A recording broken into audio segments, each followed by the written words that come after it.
ఏంది మామా సాయిబాబా గుడికి వెళ్దామని సుబ్రహ్మణ్య స్వామి గుడికి తీసుకొచ్చావు? హే, నిన్న పక్కూరు నుంచి వచ్చి నిన్ను సంబంధం చూసి వెళ్ళారు కదా, వాళ్ళకి నువ్వు నచ్చావా? ఏమిటి ఏం మాట్లాడడం లేదు? అంతా సమయంగా జరుగుతుంది. టైం బాగుండి నీ జాతకం కుదిరిందంటే ఎవ్వరూ దాన్ని ఆపలేరు. అవునవును. ఎందుకే కూర్చున్నావు? హే, నువ్వు గుడి వరకు పిలిచావు, నేను వచ్చాను. ఇద్దరు పిల్లలు దేవుడు అంటే నాకు ఇష్టం లేదు, నీకు తెలుసుగా. దేవుడి కోసం రాకపోయినా ఈ మల్లీశ్వరి కోసం రావే. నేను దాన్ని వెళ్ళు. నా పెళ్లి జరగబోతుంది కదా, రావే.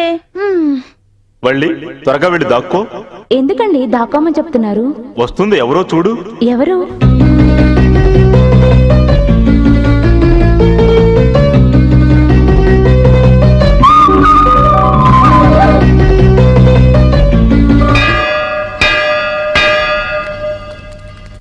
ఏంద్రా అబ్బాయి ఎండలా వస్తున్నావు? గొడిగేది ఏదిరా?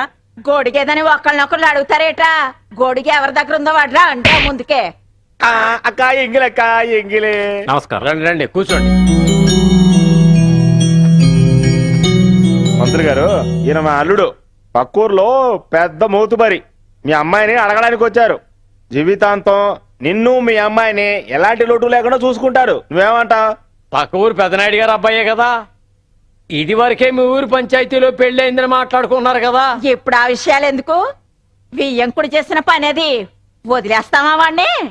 నా కొడుక్కి 100 పెళ్ళిళ్ళు చేస్తాను. గాడిద గుర్రం 2 ఒకటైపోతాయా చెప్పండి? మీరు సరిగ్గా తెలుసుకోకుండా వచ్చారనుకుంటాను. నా కూతురు మొదటి పెళ్లి వాడికే 30 వంకరలు చెప్పింది. మీరు తెలుసుకోకుండా వచ్చారనుకుంటాను. తప్పుగా అనుకోకండి, బయలుదేరండి. పంతులు గారు మర్యాద తెలిసిన మనిషిని తాగుబోతు గారు చెప్తే నమ్మొచ్చాం.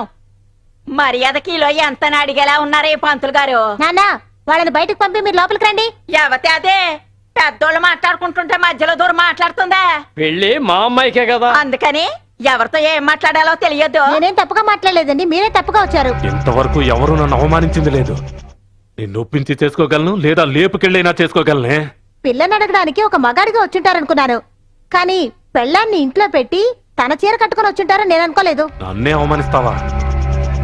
నేనేంటో చూపిస్తానే. పొండి.